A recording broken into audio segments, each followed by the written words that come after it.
Okay, so last time we had our last wealth building, Rich did it and was teaching how he started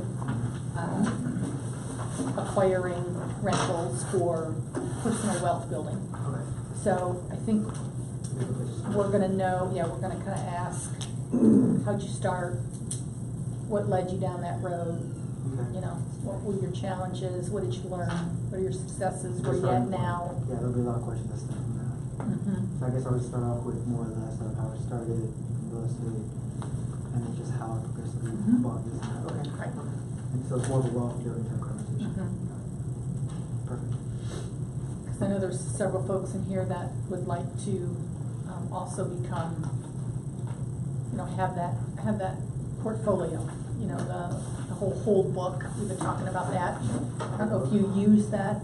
Have you read that one at all? Oh, that's the blue one, right? I think it's the orange one. Is it the orange one? No, I didn't read that one. I read the red one first. I did the flip one, the old one. I didn't read those. Okay. Some of my friends had them. They actually really liked that. But the first thing, no, I didn't read that one. Okay. But that's the one that's the whole book right there. I have them both here if you want to just use them as props. I mean, you don't have to say that you didn't. Well, I wouldn't know what Maybe just let them know that this might be a good place. If they're interested in this, these two might be good for them to pick up. Cut that one. Huh? Those aren't yours, are they? No, this is the guy's gonna sell 3 of his properties. One I called one of my nurtures. But someone saw him at the gold yesterday. So for contribution, a bunch of stuff he wants to sell. I put it on offer up for him. Not just figure numbers to call us about it, but his house is way overpriced. I said, oh, but you like big fun selling some houses. I got up in Astor. Astor. Lake County. So he's got these. What was he using them for? Just vacation. Vacation? Yeah, he has well, he wants to sell this house he's in now, actually here, but he's got some, well, these little walk pods back there are awful. So, I would focus on these two, and then the reality of this house is worth 600. It's worth about 300 something. The house that he lives in? Yeah. You think it's worth 640? Yeah, we've got some issues there. So I just kind of skip that one for now. We'll try to focus on these two and then build confidence up that way and come back around to that one. It's got some challenges.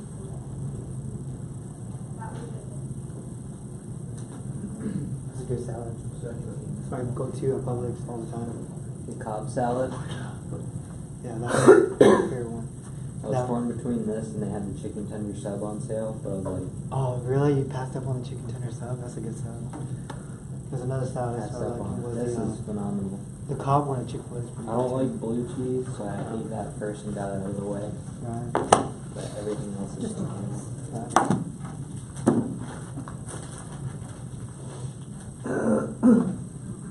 These little cinnamon walnuts. Oh yeah, those are the good part. It's like dessert.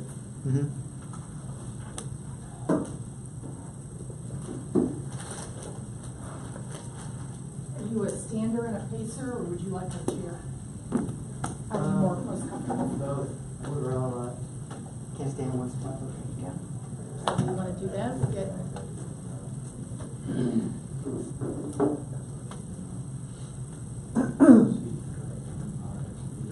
So guys, think of your good questions here, so we can have more interaction.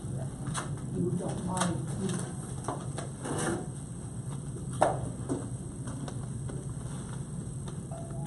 We starting?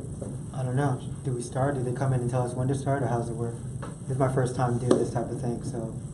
Pretty much for you, yeah. Really? Yeah. It's up to me, then we can just start. Oh, they were talking about recording it and doing this whole Facebook thing. Okay, maybe. Don't Jen worry, might pop don't in worry again. about that. Yeah, I'm gonna go and wait for Marley. I'm gonna look at it. I don't want. Rick is watching it from there. Rick is watching. That's when it's right, he said that, yeah. Hello, Rick.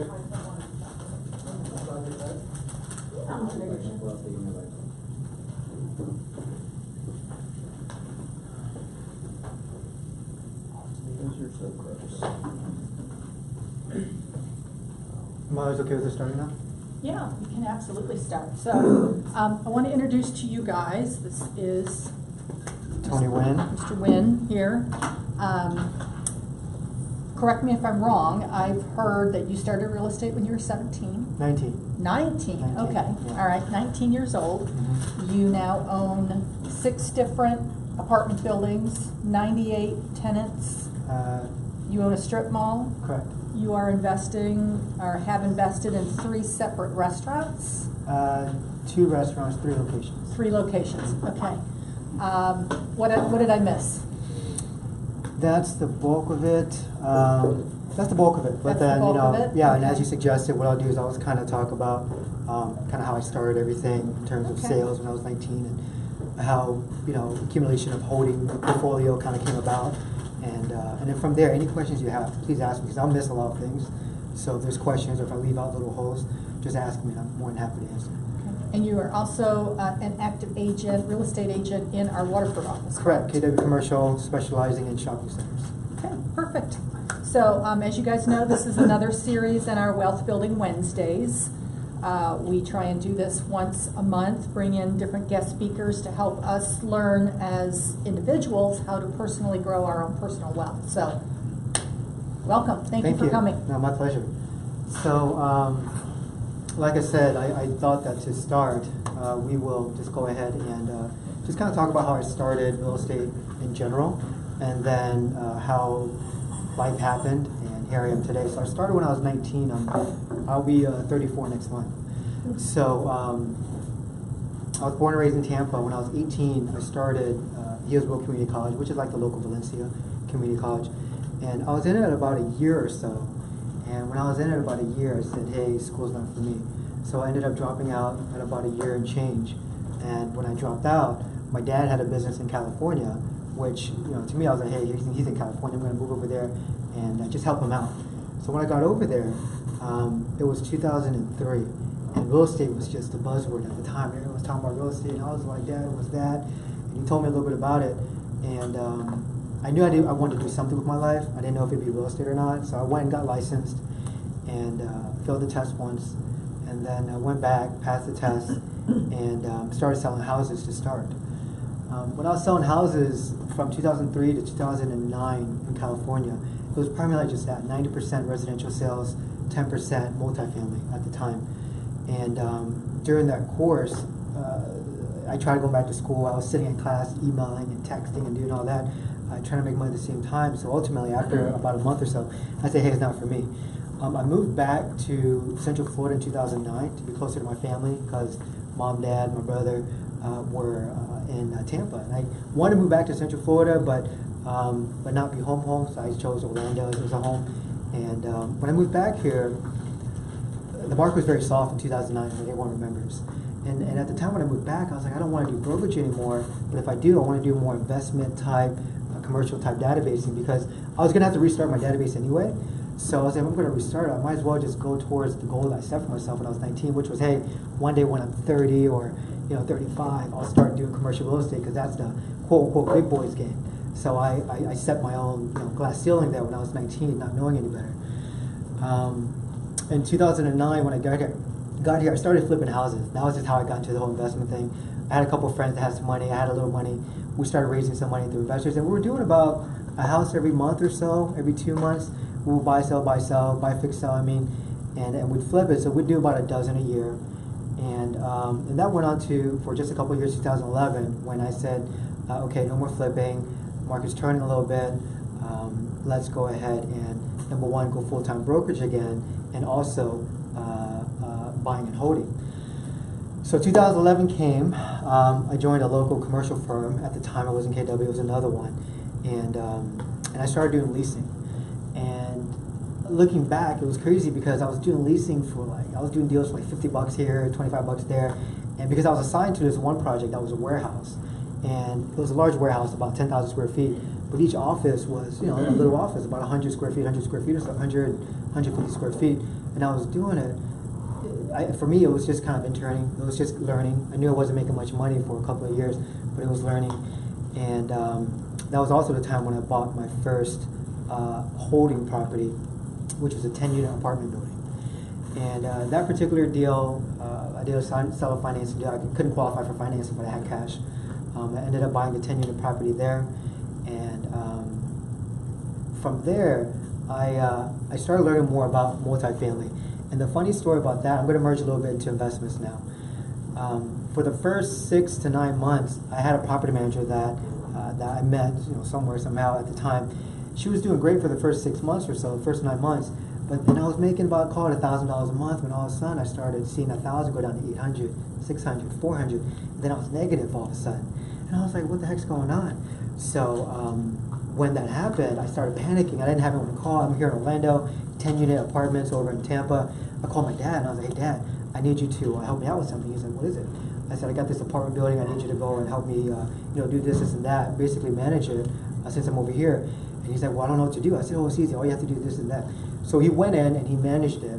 And I ended up selling it after about a year or two. And he stayed on as a manager for the new buyer. And then from there, apartments just became a thing. We started creating systems around managing apartment complexes. That was the first 10-unit. I sold it. I bought a 9-unit, and then an 8-unit, and then a 4-unit. Another, 11-unit that then turned into a 15, a 20, and then a 22, and then I'm closing on an 18. I already signed today. We're closing tomorrow. So to date, from a portfolio standpoint, as Jennifer mentioned earlier, 88 apartment units, a shopping center. I had some friends that were they were opening up a sushi restaurant plus an ice cream restaurant. They didn't really need me at first, but then just like we learned in real estate, drip campaign, market. I kept following up with them, and then finally one day they said, all right, Tony, if you have X amount of dollars, put in here, and you can get some equity. So I did, and then with sushi on one side, ice cream on the other, we actually just signed a lease to open up the second sushi restaurant in Charlotte, North Carolina. And that's kind of where it is in terms of my investment portfolio. With that being said, a big thing in real estate for me is that I feel like real estate is a very hunt, kill, eat business, which is great, right? But then ultimately, we all want to retire someday. So because of that retirement, fortunately years ago, I started realizing flipping was the hunting business, and I had to buy and hold, which was more of like the farming / gardening business. And then once I started realizing that, I just got hooked right away. So everything that I do nowadays is very long term. It's just something that can be just, minimal time, high return, that kind of thing. So that was a lot of info. So are there any questions right now with regards to that? I got a quick question for you. So you started buying and fixing and flipping. Correct. Is that how you created your wealth in order to then purchase and hold? Was that the catalyst, or was that when you bought and flipped?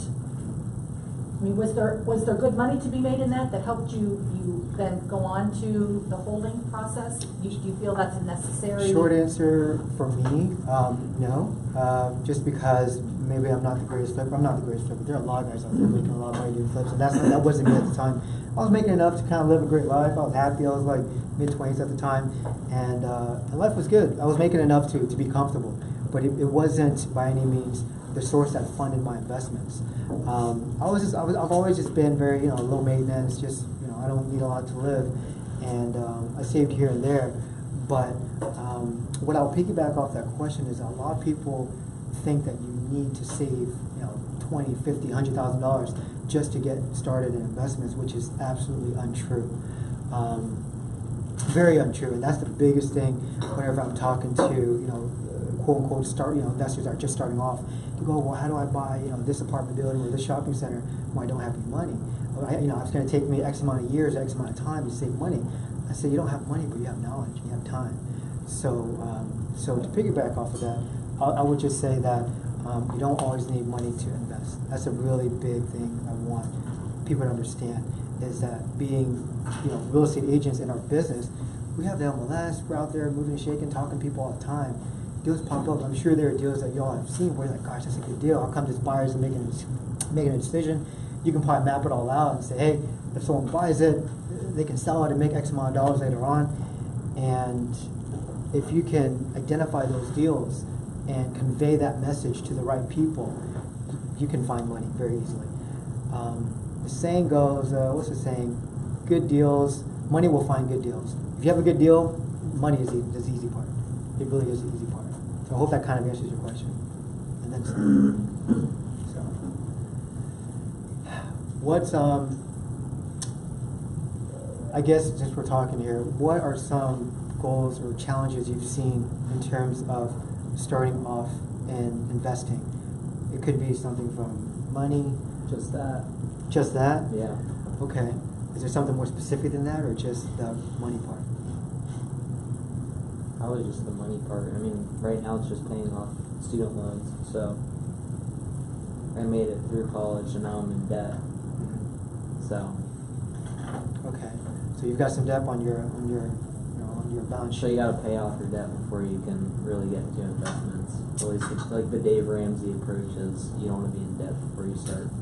That's correct. And Dave Ramsey is the guy's phenomenal. And I've heard of some of the things he says about it, and it's not like a one-size-fit-all type approach. Mm-hmm.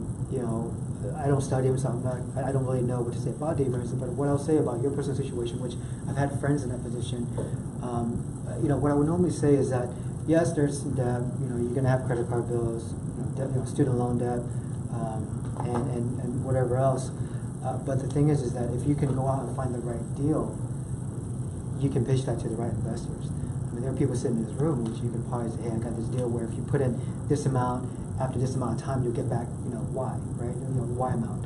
And as long as you know that little formula, which of course will take time to get to, find the money is the easy part.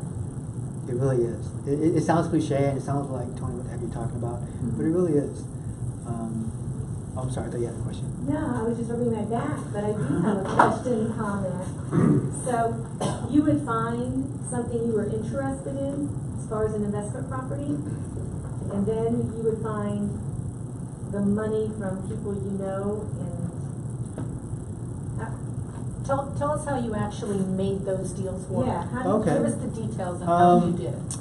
Okay, so I just told you that I have 88 apartment units plus a shopping center. I got up to about 70 units by myself, meaning no other money, it was just me. It was 66 units or so. The 20 unit I bought was the first one I did was no money out of my pocket, and I call it a syndication. I'll just give you, hopefully it answers the question, but I'll give you the structure of that deal to let you know what's possible. And then, numbers aside, property was a little over $1 million. I raised $350,000, but that's besides the question. You can do this same structure for a $100,000 property. And this is how the deal went. So I found this deal. It was a 22 unit actually, and it was a good deal. I looked at it and said, hey, this is a great deal. We can buy it for $1 million and change. It'll be worth 1.2 3 months after closing. And in addition to that, we're making, call it 12-15% cash on cash return every month. I put that into like a 25-page, I guess, presentation almost, where, let's say 20 pages. 20 pages are templates. It just talks about operations, my experience, that kind of thing. And 5 pages is really of data. And the way the deal structured was, I'm going to go ahead and use my investor friend named John, right? I say, hey, John, I have this deal for you. It costs us a little over $1 million. I need $350,000. You fund it, and you take 80% equity. I'll take 20% plus 10% for just doing the management of it or whatnot, which isn't paid to me. It's paid to a property management company, but he has to understand that that's just that fee there of 10% towards management fee off of the income and 20% equity. Those are completely different. So to summarize what I just said, the deal structure was I needed $350,000. He puts up 100% of the cash. He only gets 80% equity, and I get 20% equity. The 20% equity was, I told him, that's just me going out, digging up deals, driving the market, and I understand. And I just gave him the deal with a bow on it, right? And of course he looks at it, and he'd say, "Wait, I like the deal. I have agreements in place." I gave to him. He had to give a certain amount of deposit so that we could secure the transaction. But from a structuring standpoint, which was the number one question of, "Hey, how do you structure a deal with no money out of your pocket?" It's just that. Now you can't go and pitch this structure to anybody. It has to be people you trust. Because let's say with this particular guy, I trusted him. Let's say if I didn't, I couldn't just say, "Hey, go look at this property on Main Street," because he could simply maybe go around me, call the seller, all kinds of things. So this particular scenario, I trusted him a lot. I told him, "Hey, here's the deal, 80%, 20%, you put up 100% of the cash," and he was okay with it. So that is how I structured that particular deal, which I actually just did about a year ago, which was, just about a year ago. So I think you asked in the beginning, how was the cash accumulated? It was just money saved, broker, selling properties and saving, and it was just my own money. And then, my own money. And I'll actually give you the example of my very first deal that really catapulted everything, which it's tough because it's going to be hard to find deals like this in this particular market climate. So I'm sure you've all heard of stories of when the market was low, houses were really cheap, and just like any other property, it was very cheap. The first deal that I did that really catapulted it was a 9-unit it was on the MLS. It was sitting on the MLS, by the way, which could be a gold mine sometimes. It was on the MLS for like 6 months. And nobody touched it. It was the days on market, 180-something days, I remember. I looked at it and I'm like, what's going on with this property? The picture's really bad. It was like one line, description saying property sold as is. I dug into it. Turns out that the owner of the property bought through a foreclosure at the courthouse auction, and he was just trying to dump it for like $280,000 or something. Completely vacant. Every unit needed renovation, and needed a new roof, needed all the works, right? So with that particular deal, I went and offered him like 180 or something. Long story short, back and forth, I bought for 210, and after I bought for 210, I put in 40 grand in order to get everything renovated and leased up. 3 months later, I went and got an appraisal done, and it came out to about 450,000. So with that difference there, option A, you can flip it, make a couple $100,000, right? Option B is you can just sit on it and hold and just collect rent. Or option C is what I did is I went to the bank. I said, "Hey, it's worth 450. Give me 300,000 back, and I'll just hold it long term." So when they gave me the 300, it replenished the 250 that I already spent. I had to buy cash. It was 250 that was already spent. So I had 300 in my pocket. I went and I used that 300 to buy another property. So where I'm getting at is that when you find a quote unquote deal, what you can do is called buy and refi. So you would just buy it, increase value or do what you need to do to get the value where it needs to be, and then go to the bank, understand how the banking system works, what they look for, and then borrow money to go and buy something else. And that takes a little bit of time to kind of dig into and understand, but it's just like reviewing comps on MLS. The more you look at it, the more you'll understand it. So what I always tell my friends and people who ask is just review a deal a day. Review a deal a day, call a banker a day until you understand what all the guidelines are and what you're looking for when you're looking for a good deal. So do you still own that? I do still own that, yeah. It's kind of hard to part with that. Yeah. But I still own it. So Tony, a lot of times people talk to me about investing, and what I find is that they say they don't have the money or the credit or the know-how, and when I dig down and ask questions, what I really find out that's not why they don't buy real estate. They're not buying because of fear. They're afraid that what if things don't go right? What if they lose money on the deal? So what advice would you give to those people who have a root inside that says, "Oh my God, this is a risk"? Because you and I are probably bigger risk takers than most people. Everybody has a different behavioral style. So what advice would you give to those people that have fear? Fear, right? That's a great question. The first thing that pops to mind is probably better answers if I sat on this more, but the first thing that comes to mind is if you are fearful and you're unsure of your skills, go and partner with someone who knows what they're doing. Partner with someone who knows what they're doing. Give up some equity, do the legwork, make a little money, whatever. $1 is better than nothing. But give up the equity, partner with someone who's got the experience. Of course, who doesn't want 100% of the profits, right? But 20%, 25%, 50% is better than nothing. So stop being greedy. Partner with someone who actually knows what they're doing, and just be open to listening. Some people, though, unfortunately, are very hard-headed. They just have their ways. They just have a certain view when it comes to money, And I get it, you know, sometimes we're just wired that way, and there are certain things we just can't change. And if that person if that's just how they are, then you just have to move on. You just have to move on. But for the ones who really want to make an effort and they know that they need to change that, partner with someone who knows what they're doing and just listen. Ask questions, but listen, you know, because you have 2 ears and 1 mouth. So yeah, but that would be my tip on that. What do you do on the person you said you trusted that's fine? What about the people you don't trust? What do you have them sign? Like what kind of documents? Oh, then yeah, you definitely want to have an attorney, which which I do, of course. But many investors who are very just veterans in the game, I mean, they'll buy the biggest buildings. They still have an attorney, no matter what. With your particular question, there are non-disclosures you can have them sign where they can't go around you. You'll have an attorney draft all that up for you. Yeah, you definitely want non-disclosure. Which when you start dealing with certain people who are not strangers, but you're kind of unsure, just have them sign a non-disclosure. That way, if they go around you have some recourse. But at the end of the day, it's always great to do business off handshakes. One of the partners in the restaurant I just talked about, him and I have done business through handshake only for like 10 years. But when this particular restaurant deal came up, there were other people involved, so that's when we had to use paperwork. But for the most part, if you can do a deal on a handshake, those are the best people to work with. And that's really what it boils down to when it comes to partnerships, handshakes.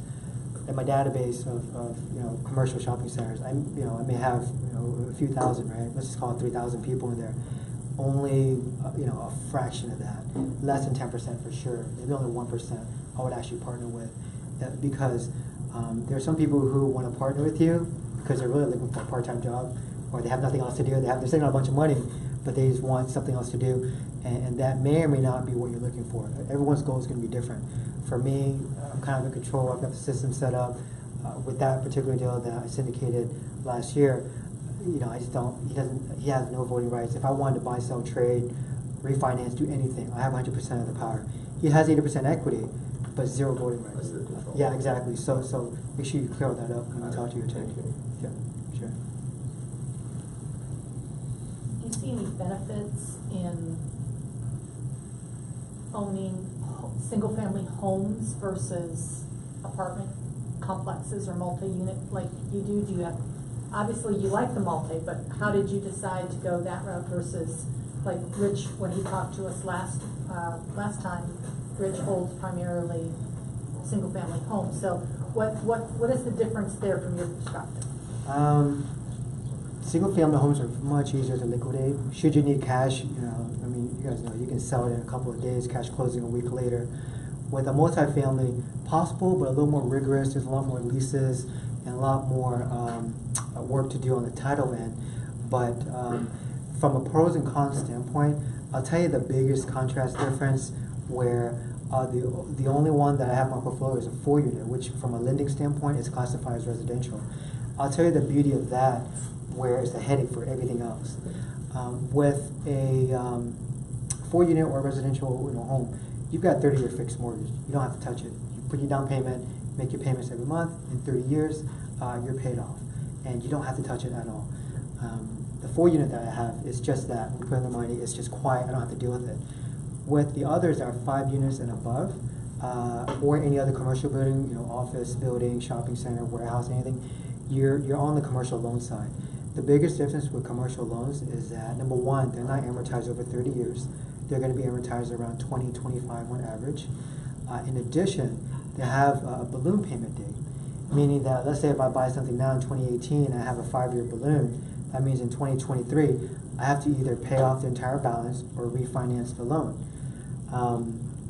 The amort period is still going to be 20 or 25 years, but my balloon payment is in 5 years.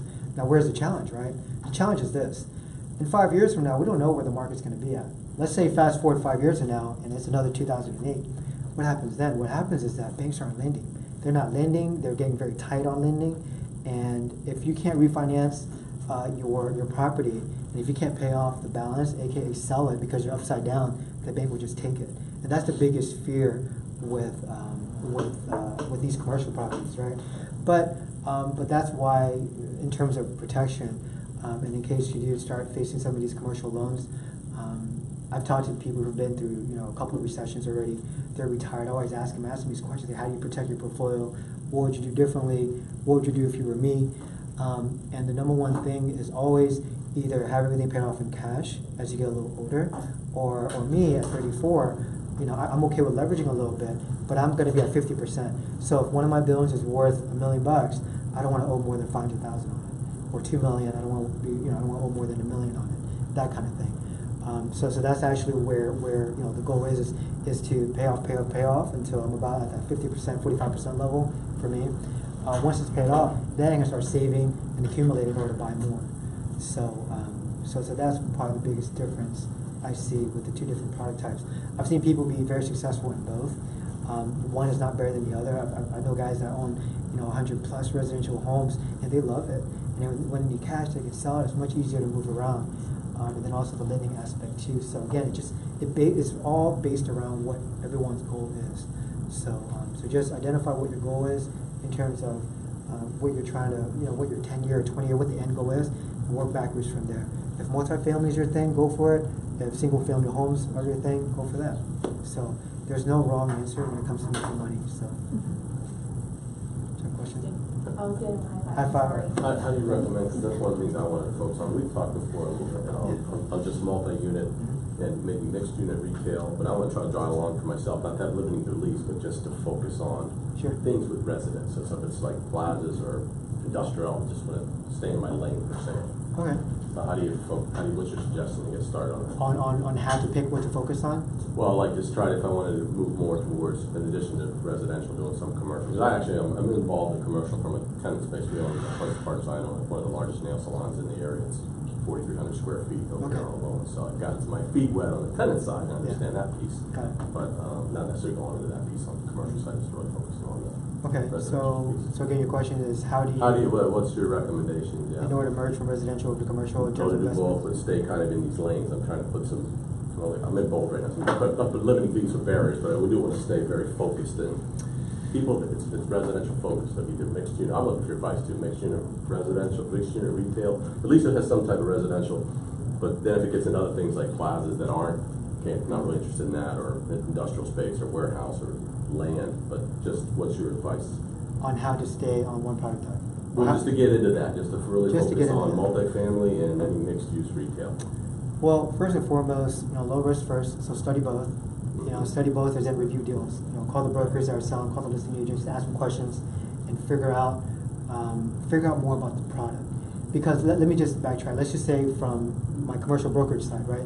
There's 8 different asset types. We've got the shopping centers, the warehouse, offices, multifamily, etc. It's impossible for me to be an expert at everything. I don't know any broker out there who's a legit expert for everything. But to be an expert at 1 or 2 different ones, legitimate expert, you can look at a deal and analyze it in just a couple minutes flat.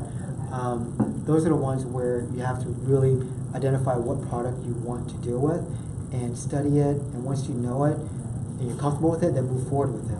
So if if you have a strong history in residential, let's just say you want to learn more about shopping centers, of course, don't spend any money yet.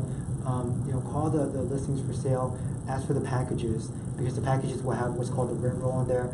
It will show every tenant what they're paying, escalations, square footage, CAM, all the pro rata numbers, all the information is on there, and you have to learn how to analyze it and get comfortable with it. Now, if you've done a few dozen or so, and you're comfortable with it, then you have to ask yourself, are you comfortable with putting your money on the line?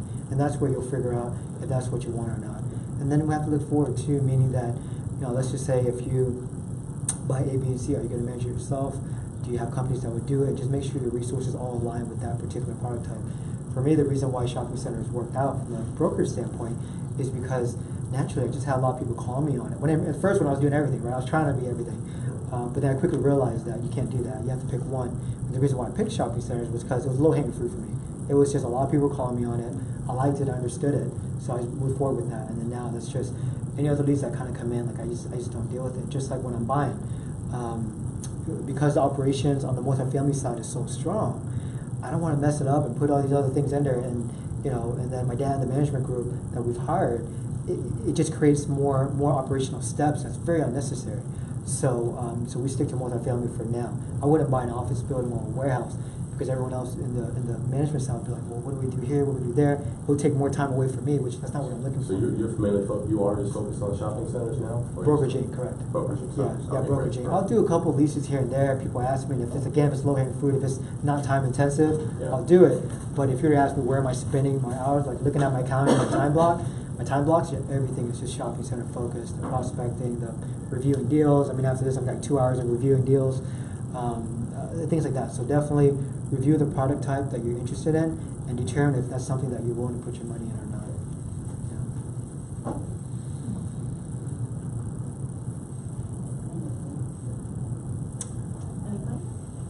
Where are your the apartments that you do own? Where are they? Primarily in Tampa. No, they're actually in Tampa. Okay. Yeah, they're in Tampa because again, back to where the management team is. I just make it easy for them. At first, it started off just being in Tampa because that's where my dad and the management group. That's where they were stemming from. That's where the operations are. All the plumbing companies, the AC companies, any resource we needed. Everything just happened over in Tampa. So it only made sense to continue, feeding wood to that fire. And because of that, it's been a proven model, and I'm all about if it's not broken, don't fix it, right? If it's working out, just continue going on. The only time where I think I'll fix it is, let's just say when my dad retires one day. When he retires, I can either have the option of hiring someone else to replace them, which I might do that, or selling everything and moving it to shopping centers. I'm unsure right now because it's going to be another 10 years or so before that happens. So to answer your question, everything's over in Tampa. And that's important too. When you're out there analyzing deals and you're trying to buy something, know your market. You have to know your market. Just like if you're buying a home and you want to live in, let's say downtown Orlando. I live in downtown. If you're living there, you're going to know every comp that goes through. You're going to know if this house is overpriced or underpriced, what's a deal and what's not a deal. So just like with investments, you got to review it enough so that when you see a deal, you can confidently look at it. Oh, it's a good deal because of this, or it's a bad deal because of that. So that's very important. So just study. But it pays off. So just make sure you put in the time to study the product that you're looking at, and it'll pay off. But it does take time. Might be a dumb question, but have you seen any effects of like online stores, Amazon, stuff like that, having effects on the sales of shopping centers because there's maybe a less need for retail that space? brick and mortar pretty much? No, not a dumb question at all. I mean, last year in the retail world as retail apocalypse, right? So many different retailers were shutting down. Right now, the buyers that are buying, they're not out there buying the big box like Best Buys, for example, or the Barnes and Nobles. They're afraid of those. But what's really moving is they're going to be buying the ones. The neighborhood centers are very popular right now. The ones with the barbershop and the massages. Massage Envy is a big tenant. Restaurants are big. The Chipotle's, Chick-fil-A's. Those are great tenants right now that people are really gunning for. Restaurant type tenants and basically service-oriented type tenants. When it comes to shopping centers, that's what buyers are looking for right now. But there's still a strong demand.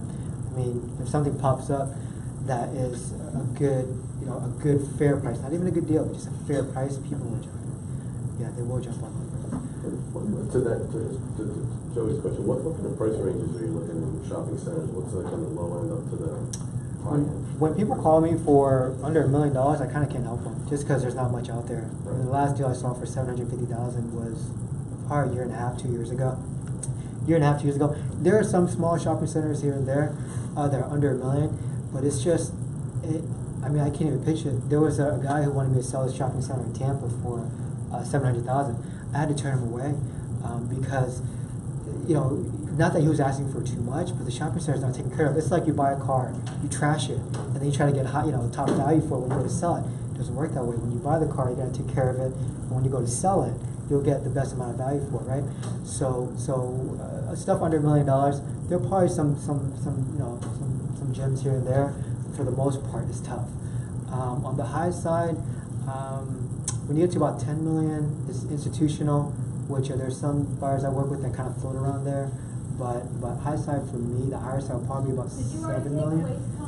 Yeah, so And then for low side, forget about the one, because I actually have a client who's on a 7-unit apartment building, trying to work with her. on Okay. residential stuff. Low side that's Referral. reasonable. Yeah, low side that's reasonable. That actually is like a very pitchable type product. About 2 million. 2 million. Yeah, 2 million is a good number. 1 million, the whole expectations are too strong with that. 2 million works. Yeah, 2 million works. Thanks. But what other investment questions do you have? Is there anything that's Is it all in real estate? Huh? Is it all in real estate? For me?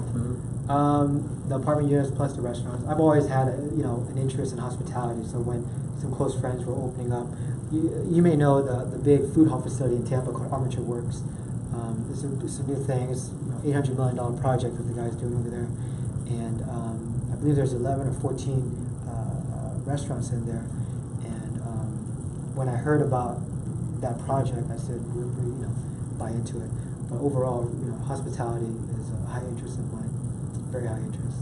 So real estate and that. Some people have asked me, do you want to invest in stocks? I've got some friends that do very well in stocks, and I just don't understand it, so I don't invest into it. That doesn't excite me.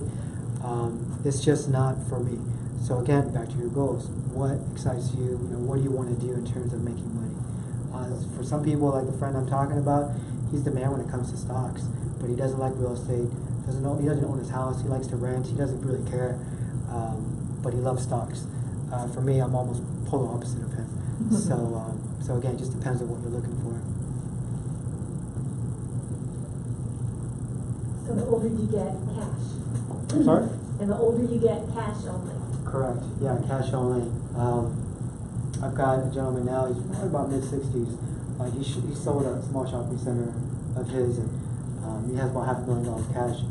And for him particularly, because he's mid-60s, he's looking to just buy something cash, buy something all cash.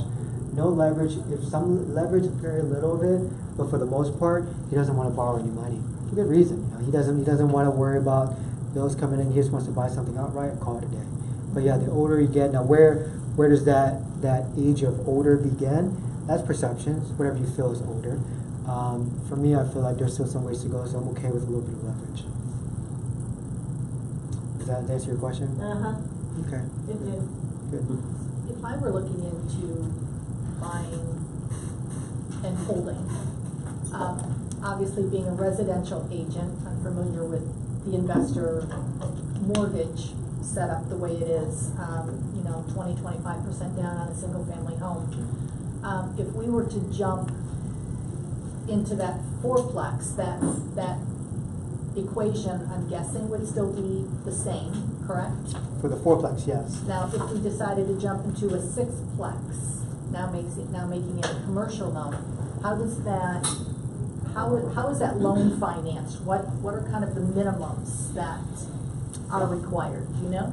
I'll tell you what I do know, and I'll tell you what, if I called my mortgage broker right now and said, hey, I found a sixplex that I want to buy, what he'll probably tell me is, number one, I'll probably want to have 25% down. Okay. I always budget 30 though, because there's closing costs, reserves, that kind of thing. So whatever amount of cash that you have or can raise, times it by 3, and that's your purchase price. That's a little cushion, but for the most part, aim 25% down for the loan. And he'll probably tell me it's going to be a 10-year balloon, which is what I've been looking for, and I've found. It's tough to find nowadays, but it's out there. And the amortization period, 25 years. So that's what you would get on a sixplex deal right now, approximately. Interest rate, you can probably use about 5.25, 5.5. That's what we're getting right now. I'm not sure what are home interest rates right now, but it's still in the. Probably the same range. I just locked in at 4.6, but I'm thinking 4.6, I've been there 4.75 to 5.75, depending on what you qualify. Really? Yeah. There's I got quoted, for something I was looking at about a month ago, like over 6%. I was like, really, we're already in the sixes? But yeah, to answer your question, sixplex, today's example, he'll probably quote me about 5.25, 5.5%, 25% down. Now, and that 25% down, that's because the sixplex that I would buy is performing. Performing that you can crank out. This is called minimum, at least 8 or 9% cash on cash return, because the banks have a certain formula they go by, and they want to make sure that you're making money, before they lend the money to you to buy. So. Can you explain what that means, cash on cash return? Yeah, sure. So let's just say you have $100,000 to invest. We're going to use even numbers, okay? Let's say you have $100,000 between you and your friends, or maybe just you personally, and you buy a property, and the property makes, call it $125,000. It makes $15,000 a year. $100,000 you put down, you make $15,000 a year gross. You have $5,000 of expenses, okay?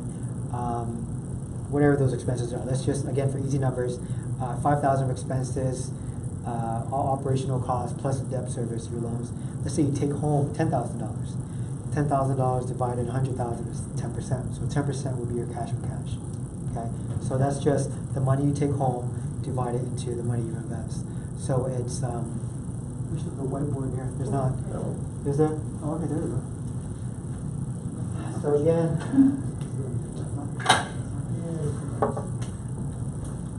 So let's see, we've got cash what number?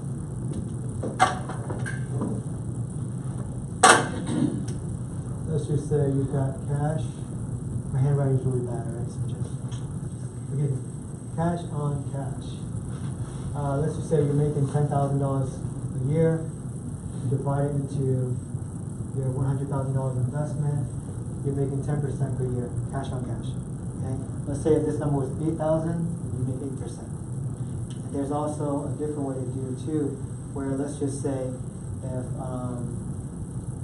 give me another example that might be useful. One question I have to, what's a good hurdle rate for you then? What do you think? When you For start me? to look at those numbers, say, okay, this one's a 7, this one's, what do you look at like for a minimum? For me personally, because right now I'm gearing more towards, hey, how can I raise more money with investors, et cetera, and for my product type, which is apartments, I want the investor to make his 10%, and then. Because you're taking the equity, right? As you said earlier. Correct. So theoretically, that deal is probably going to make 12, 13% plus. Right. But as long as the investor can take home at least 10%, I'm happy with that. That's a deal that I'll home over very, very finally. Okay. So that would be the goal there. Yeah, the single digit stuff, like around 8 or 9%, that's a fair deal depending on what you're buying. But for me, I dig really hard to try to hopefully find that 10% because that's what really attracts them. And but the thing is though, as the deals get bigger and the real estate gets more high level, meaning that it's Class A product. Class A is like, let's say Waterford, right? That's Class A retail. It's just very, very new, kept well, good tenants, that kind of thing. Your return is going to get a lot less. A great example would be, let's just say if you were to buy the most, who would be the most valuable? The most valuable tenant that you can probably get right now is probably going to be either Starbucks, Chick-fil-A, McDonald's. Those are kind of the three rotating ones in the retail world. They're going to give you about a 4.5% return. Meaning that if you were to put out $1 million, you're only going to make about 40 grand a year. Right? So it's a very low return. But a lot of people like that. A lot of people who are just very retired, they don't want to touch a thing, they'll put out that $1 million for 40,000. They're happy with that because it's guaranteed peace of mind. That's what they're paying. What about on the multi-unit apartments? Any difference in their hurdle rates on there? Or you think it's the same number? The example I just gave you with those, with McDonald's, Chick-fil-A, that's going to be different than this. With this is this right here, the 10% return I charged before. I'm looking for a product that is probably more of a neighborhood where it's a little more blue collar, a little not low income but not medium income either. A little closer to medium, but it's going to be on the lower side. So that's what I'm looking for here for me personally. But again, everyone goes different. You may review 10 deals and be like, well, the average return I'm seeing here is about 8%. So it just depends. If your backyard, the area you're looking at, is the 8% market, cash on cash, then if you find something for 8.25%, 8.5%, 9%, then bingo, right away, you know it's a good deal. So Tony, in that situation right there, if you were looking at that for an apartment or any type of a housing, 4-plex, 6-plex, whatever, with $100,000 down, looking at your loan, are we guessing that the purchase price of this is going to be somewhere around $400,000? Is that correct? let me see here. If you're doing $10,000 a year, and because you put $100,000 down, if you were doing 25% down, and that $100,000 represented the 25%. oh yeah, Are you looking at a total building cost of around $400,000? That's correct. Is that realistic? That's realistic. 400,000, yeah, 400,000 for a building. That is 400,000. You can probably get. I I mean, I had an 8 unit that I sold, that was mine, that I did a 10-bedroom exchange for. I sold that for like $450 or so, you know, so it's realistic, very realistic. I mean, they were small, that was one of the small ones. I mean, 8 units, each of them they were all 1 bed, 1 bath. I sold for about $450, I want to say, $445, something like that. So I sold that to a neighbor who called me, and yeah, that's a very, very possible. Well, for those of us starting out, I can't imagine that we're going to be ready to jump into a 30-unit apartment. So I mean, I'm thinking this is probably more realistic for where the majority of us in the room are sitting. So Understood. Or even you can even get into a duplex investment, and you can still run the same numbers. I mean, of course, the more units, the better. More meaning, let's just say 4 or 5 or 6. That would be better than, let's say, a 2. But if 2 is what you got, then you know you can, right? Even at a 2 unit, you can do stuff for those 2 units now. I'm not sure how much they are around here, but let's say over Tampa, in the market that I buy in normally, they're calling about $60,000, $70,000 per unit, and that's kind of how, for the multifamily world, how you would break it up, is looking at it from a per unit basis. So, you know, so that's something to look into. So other than looking on the MLS or like LoopNet, where do we find a lot of multi-unit? I cold call a lot. I mean, I cold call for the shopping center stuff. I even cold call to buy. Sometimes being out in the market, you'll drive by something that is vacant or is beat up, or you might even see some guys on the lunch and, hey, who's the owner? And just being out there talking to people and making it happen. I say make cold calls, but you know, I have ISAs that work for me. Sure. So they're calling for me, but then, you know, just like any script, you know, they kind of get me through the front door and then I'll come in and close the sale, right? But yeah, you want to call. There's stuff on the market. See, the thing is, in the investment world, the way we see it is that if it's online, it's probably not a good deal. That means X amount of people have already passed that one.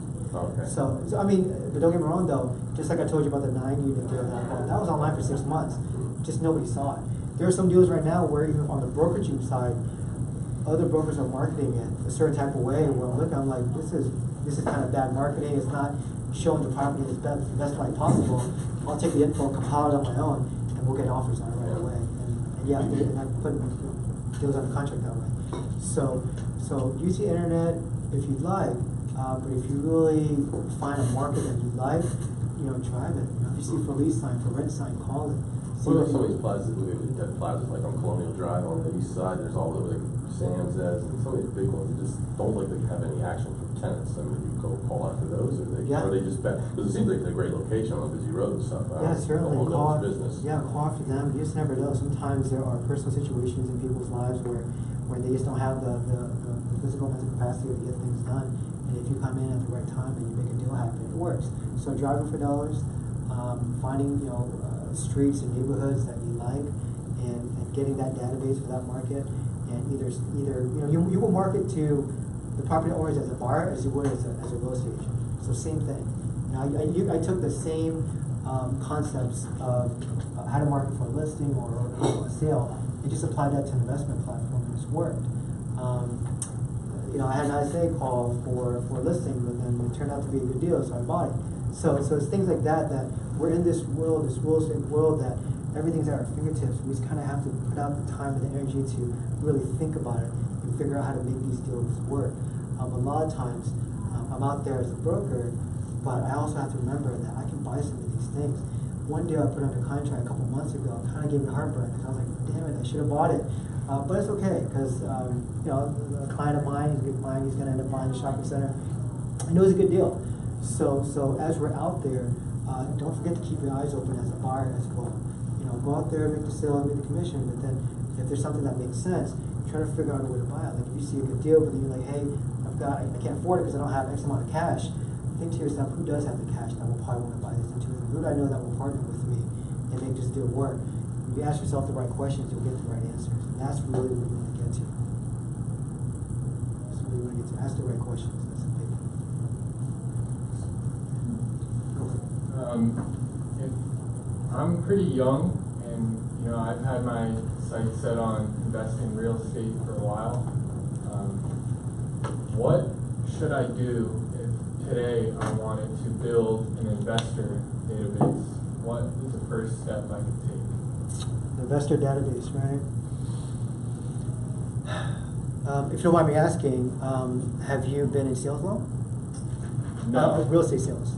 No, I'm not a realtor. Okay, well, let's just, side note, if you are a realtor, the first place I would say to check is your own personal database of past clients and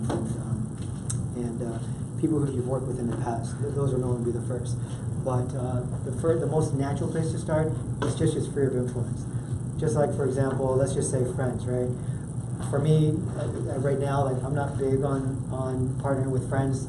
A majority of my friends I probably wouldn't work with, not because I don't trust them or whatnot, but it's just there's a very fine line with doing business with friends, just like doing business with family. It gets tough. It gets very tough.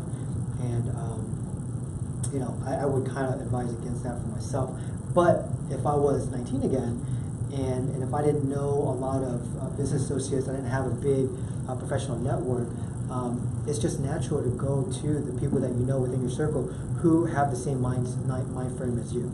Back when I was flipping houses back then, me and two of my buddies started together, but they were like me. They wanted to make money. They were fair with the money. We didn't have any contracts with each other. Everything was a handshake deal. We made money. We made money most of the time. A couple of deals we might have lost money, but no one kicks and screams about it. Everyone's like, hey, look, there's one goal. We make money. Sometimes you win, sometimes you lose. And as long as everyone's on the same page there, then you can work with them. Not all of your friends will probably want to do what you want to do and accomplish what you want to accomplish. So you have to be careful who your friends are for that particular endeavor. So, so the first place to start would be friends and family. That's kind of the natural place to start. Not the most favorable place to start, but if you're just very careful with it, very upfront with everyone, let them know that, hey, you know, you're new at this, and here are the risks. You could lose 100% of your money. If they're okay with that, move forward with it. If they're like, oh, you sure? I'm kind of scared. No, I can't lose $1 out of this. If they're giving you your life savings and that kind of thing, you don't want to do that. Yeah, and of course, just really educate yourself on what it is you're looking to buy. If you're gonna buy a house, a 4-unit, 10-unit, whatever, you want to make sure you know the product so that when you're explaining it to whoever your potential partner is, they believe in you, you believe in yourself, and you're very transparent about everything. Because the last thing you want to do is, you know, mislead someone that you love and care about, and there goes your relationship. We can all lose money and make it again, but a relationship, you drop that, and you know, you're never gonna get it back. I can definitely attest to that, because I actually moved here from Tampa. Okay. And I did work on a couple rehabs. One successful project on Clearwater Beach with a friend of mine, and that was great. And we were two like-minded individuals, but maybe too like-minded. We fed off each other a little too much, bit off more than we could chew. We bought a house in Innisbrook, right off the green, and we actually ended up having to sell our interest for a 10% discount and get out of it, and that really staled the relationship. It does, and I've been there, so I feel you, man. It really stings whenever you go into it, everything is nice and dandy, and then you kind of forget to talk about the what ifs. But then when things go south, the relationship really takes a toll, and I've been there. And it's a very bad feeling. So I really hope no one has to ever go through that. But sometimes when you're so excited about a project and you're so close to a friend, you don't think it will ever happen. It happens. And that's why it's always good to iron it all out up front. Talk about the what ifs. What if we lose all the money? Get it in writing. Sometimes it's so awkward and weird and whatnot to get it in writing up front, but the way that I always frame it is that, hey, look, this is to protect our friendship.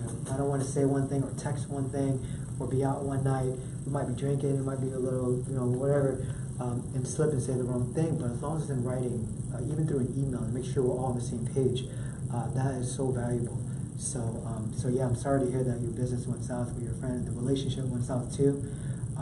And it's a good learning lesson and reminder for all of us to be very careful with that. So it's a great story. Thank you. Great story. Can you tell us elaborate on maybe a bad deal that you did and what you learned? What's the worst deal you've ever made, or are they all pretty good? Let me see here. No, I've had some really crappy deals. One comes to mind. Let's see if I can think of a better one. Let's go with the one that came. All right, I'll tell you the one that came to mind. Right? So this was actually just a few years ago, and this is where I'm trying to delegate, and I'm busy, and then I started doing the management thing of the properties with my dad, and then he gets interested. He goes out and he's like, hey, you can buy tax deeds at this tax deed auction, and he knows I used to buy at the courthouse. Side note is that I used to buy at the courthouse downtown here in Orlando before it was online. So when it got online, it just actually got tougher because people were bidding from wherever in the nation, and the margins just got too thin. When it went online, it just got more difficult. But anyway, with the tax deed auctions over in Tampa, you would show up, they would tell you the lien number, and you would buy the lien. So you don't actually buy the property, you're buying the lien. So, my dad's like, hey, there's property for like 50 grand or something. He goes, all right, here's 50 grand. Go and buy it. So he goes out there and he bids on it and he wins it. And then he calls me and he's like, hey, we won the auction. I'm like, sweet. I was like, let me come over to Tampa and check it out. So I go there the next day and I get over to the property and he's on top of the roof and he's climbing the roof and he's checking it out. And then I'm like, Dad, what are you doing on the neighbor's roof? He's like, this is the property we bought. I was like, no, it's not. You bought this one over here. And then, because I'm looking at the aerials and all the tax profiles, and I know which one we bought 100%. There was even a tax certificate on the garage, and it was just a complete dump. Probably one of the worst properties I've ever seen, and that's what he bought. So I ended up having to sell that. Took like a $20,000 or $25,000 loss, and back to the relationship thing. I could have been super upset at my dad, like, Dad, you bought the wrong house, I trusted you, da-da-da. But it gets to the point where, his dad, his family, it could even be a friend, you just don't get mad. It's like, hey, it happens, it's tough stuff going out there buying. And of course he felt terrible about it, but me getting upset at him wasn't going to solve anything. Me trying to get upset and saying this and that, it would have done nothing but made things worse. So that was probably one of the worst things that's happened to me on the deal standpoint, was buying the wrong property, because again, at tax deed, you're buying the lien, not the house. So keep that in mind if you're out there buying a tax lien. What do you mean by that? Like when you buy the lien, not the house? Yeah, so when someone doesn't pay their taxes, IRS starts taking, or the county takes control, it then becomes a lien that you can buy. I didn't get too deep into the tax lien world, so it's not my specialty, but at the time, I was able to buy the lien, and then after, you know what? I'll actually tell you the story of a piece of land I bought that was a tax lien, which was a piece of land I bought for, I think, like 60 grand, and after like a year I sold for like 150. But the process there was that I bought the lien for the tax lien for that piece of land because the owner of that property wasn't paying his taxes. He just said, screw it, I'm fed up, I'm foreclosing on it, essentially. He didn't have a mortgage on it because it was land, but the property taxes were too much for him. So when the lien went to the county, I went in there, I bought it. I had to do a process called the quiet title process, which clears the liens, clears the title of any clouds, any liens, things like that, so it's marketable. So once all the liens and all the clouds on the title are clear, you become the owner of that, and then that's how you're going to sell it. So you're buying the lien. So you don't own it until it's clear. Correct. Okay. Correct. Because there's a redemption period and all that. Again, I'm not too clear on that. I didn't buy that many tax deeds. I think it's like 2 years or something. It's like 2 years or something? I'm trying to remember from real estate school. See, that's odd. Like If it's 2 years, 4? because Okay, sorry. Yeah, I'm not sure about that because I sold it like a few months later, so I don't remember the rules on that. But good question. But yeah, that was probably my worst story. There might be some other ones, but I probably erased it from my memory, so I don't remember anymore. But that's one that kind of stuck a little bit. What's your typical brokerage fee? Is that on a sliding scale, like for $1 million Same. property versus $5 million? No, same. 3 and 6, 6%. If there's a buyer seller, 3%. Okay. Because if you're representing one side. Okay. Same thing as residential. It doesn't scale way up if it's like a $50 million deal or If it's $50 million, it goes way down. That's what I meant, down. Yeah, percent, right? Yeah, no, on the deals that are much larger, you might see them as co-broke, half point, 1 point. Okay. But again, it really just depends. The standard 6%. Yeah, a lot of sellers will call and say, hey, look, I don't care what you sell for, I just want my X amount of dollars. So sometimes you can stack numbers on top where it might be way more than 6%, which has happened. So it just depends. Right. Yeah, it really depends. Every case is going to be different. Do you have, a mentor? A mentor? I had a really good group of friends. Okay. And I've read a lot of books. I still read a lot of books. I would say my biggest, I've got a couple of really good friends. One friend in particular, he's a friend in California where when I started off at 19, he was 29, and he was living on the ocean, had a 3-story house, and he was just balling out of control, right? he was a loan officer at the time for a bank called Countrywide. And, he was making a few $100,000 a year. And I actually met him because I was buying my first investment, which was actually a funny story. I'll probably tell you that if we have time. You have time? What time is it? Okay. I was buying my first investment. My loan officer dropped the ball. I called around to some other friends I knew. They said, hey, I asked him, hey, do you know anyone? And I met my friend Kui.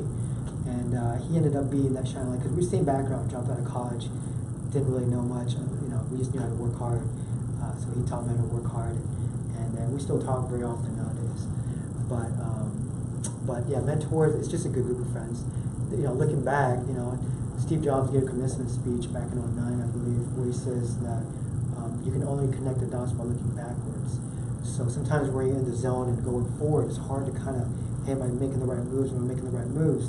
But looking back, seeing all the wins and losses in my life, I'm exactly where I belong, right? So back to your question of mentors, it was just a right group of friends. It really was. It wasn't like a guy who just guided me through the way. It was just always being around the right friends, feeding off of each other. Whatever I learned, they learned too. Whatever they learned, I learned as well. And my friend that I just talked to you about, his younger brother, who's about my age, he's kind of the same thing, real estate and hospitality, same deal, but he's doing it over in California. So that's kind of what I mean. They say that you're the average of the 5 people you hang out with most. And again, looking back, I can definitely attest to that you really are the average of your friends. So choose them wisely. Choose them wisely. I think I just said that I was going to tell you the story about my first investment. Long story short, this goes back to making things work, right? The first property was a house at the time, which was a deal for $500,000. I was 20, and I bought this house where I think they call it a rooming board. Where when I bought it, there were 8 men who lived there who were I would say I don't know what the word is. They were mentally institutionalized to a point where they were totally fine. I can talk to any of them, have a great conversation. But the deal with that house was they were paying very high rent. But the reason why they were paying very high rent, call it triple what the market was. Triple, maybe even quadruple. But the reason why they paid so much was because it was the owner's job of that house to buy groceries for those men every week. So I remember at the time, I looked at the deal, I was like, man, I'll buy this, it makes sense, but I gotta go grocery shopping for them every week. They would call me on a Friday with a list of what they want, and then on Sunday they have to show up with the groceries. I did that for a year. Over in California. That's how I cut my teeth on my first deal. And it was a great experience, but I wouldn't do it again. I wouldn't do it again. Although now they have that lift, you could just send it over there to them and they could go first. Yeah, right, exactly. And then, hey, buy mayonnaise. Oh, you didn't buy the right brand. I'm like, guys, really? You have to think about it at the time, but now I get it. Mayonnaise is important. So, do you have any more questions for the time being? And what book would you recommend reading for someone who's starting out in investing? Great question. I definitely think that when it comes to investment knowledge, I feel like it's a very, everything stems from the foundation, right? Just like you're going to build a skyscraper, you got to dig deep and build a really strong foundation. And I'm a really big believer on it's all mental. Life's a real big mental game.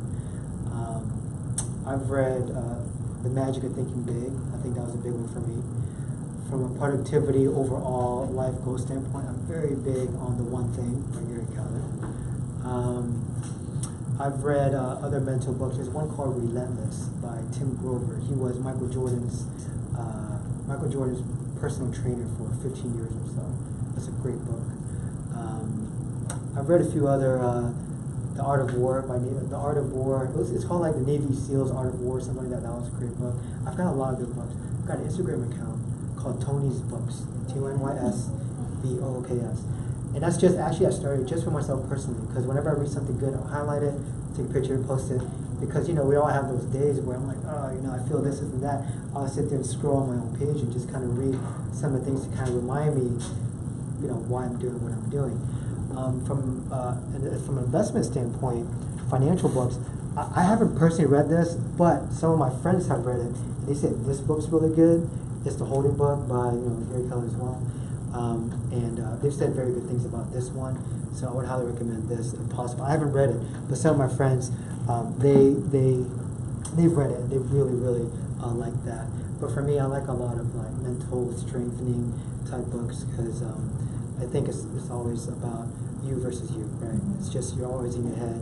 Everything's about perception, and the only limit is what you set yourself. I'm like really big on that stuff. I can go real cheeseball with these kind of things, but it's just because I guess like for me personally, I used to be in dark places, right? Like some of us, and in order to get yourself out of it, it takes work. It really does. And one thing that I'll actually drop in regards to what has helped me a lot, and I do this every day. I've been doing it for years now, probably good 3 or 4 years. Is I do something called a 10-10, right? So back to the one thing, we all have a schedule, we all have our time blocks. And not to get into the detail of my morning, but one thing I'll do every morning, including weekends, is I'll do a 10-10. I email back to my friend Queen, the one that's 10 years older than me, that was kind of like my mentor, that's what you want to call it, my very good friend over in Keller. I email him, and he emails me. I email him 10 things I'm grateful for every day. And then I email him, this is all the same email, 10 things I'm grateful for, 10 things that I'm going to attract in my life, 3 things that made me happy in the past day, and what's the one thing I'm going to do today that's going to help me get closer to my goals. Those are the 4 things that I call it the 10-10 for 10 gratefuls and 10 attractions. But I threw in the, what made me happy in the past day and what's one thing I'll do to help me get closer to my goals. I mean, that right there is just fuel for my morning, and it just gets me going. And I found out quickly that when I was on the road doing that, I stopped, I would like, oh, it's the weekend, I'm going to take off. I would realize I would feel a certain type of way on the weekends. And not that like I must do it, but let's just say I'm neutral if I don't do it. But when I do it, it's like having Red Bull like all day, right? So it just kind of, it's a constant reminder of why you should be happy where you're at and why you're out there, your purpose, why you're working as hard as you are. Those are very important things to me. And by doing the 10-10, it helped out a lot. Some people ask me, how do you start? Start with a 3-3. It doesn't matter as long as you do something. That stemmed from Tim Ferriss. I learned that. I did it through one way or another before that, but I know Tim Ferriss is very big on that. He's always talked about doing it right when you wake up, right before you go to bed, so that subconsciously it just works into your mind. Again, I'm really big on the whole mental strengthening thing. So. Tony, can you tell us those 4 things again? 10 things Of you're course. grateful for. Yeah, 10 things that you're grateful for. So this is how you'll answer it, right? So the way that I actually write, I have a template on my email and my Gmail. 10 things I'm grateful for. 10 things that I'm going to attract. 3 things that made me happy in the past day. And what's one thing I'll do today that'll get me closer to my goals. If you choose to write it down, do that. If you want to email it to yourself. If you're going to choose a partner to hold each other accountable, which is why I started dealing with him first. It's a non-judgmental zone. Talk about anything. Personal problems, professional problems, personal wins, professional wins, whatever it is. It's just a non-judgment zone. So, and that's the purpose of it. You're kind of doing a mind dump, but in a good way, onto that email to just to keep you aligned with what you should be focusing on each and every day, which is all the things you're grateful for, all your goals, that kind of thing. Yeah, that's very important. Very important. So keep that in mind. Okay, so we went 10 minutes over what we had allotted. Thank you for doing that. Does anybody have any questions just to wrap up? No? Great stuff. Great stuff, When are wasn't you it? coming back? When are you coming back? Anytime. I didn't even know that there was going to be people here. Rick was like, hey, come answer some questions. I was like, sure. So, Well, we want to thank you for taking time out and speaking with us. We do have this on our Facebook Live feed, so if you happen to get calls or questions from folks that aren't here, surprise. Great. Thank you. So thanks again for coming, right, guys? No, Thank you very much. Thank you. Can I just add one thing, John? Yes, ma'am. If Sir. anybody has any leads in commercial real estate, please don't handle them yourself. Who should you hand them to? A The referral, expert. a small piece of the pie is better than a lawsuit. Remember those words. So if Tony's an expert in shopping centers, strip malls, things of that nature, please. He's an expert, right? If you want to learn a mentor, then team up with an expert. If not, send the lead over to an expert. And that's why Tony is, Rick had brought Tony on several years ago, and he's been a major addition to our team, and we appreciate that. Thank you. Thank you Yeah, for coming. any questions, you know, if you're marinating on us throughout the day, week, month, year, any questions, just, you know, contact me. I'm happy to answer anything, anytime. Great, Let me know. thank you so much. I was gonna say, even if we don't do commercial, if anybody is doing an investment property in residential, let's expose it to those of us who possibly are thinking about doing it, so that way we can tag along and learn. Because that's basically, I don't know enough to be able to jump. So what the first, second step, so if you're with somebody who can sit here and say, this is how easy it is, 1, 2, 3, 4 steps, and that will help me. So open your mouth and whoever does it, let me know. Yeah. I don't think they'll quite into commercial. I'd much rather just say, here's a referral, and that's me. But then, you know, residential, I could see doing sometime within the next couple of years. Okay, good. All right. Thank you so much.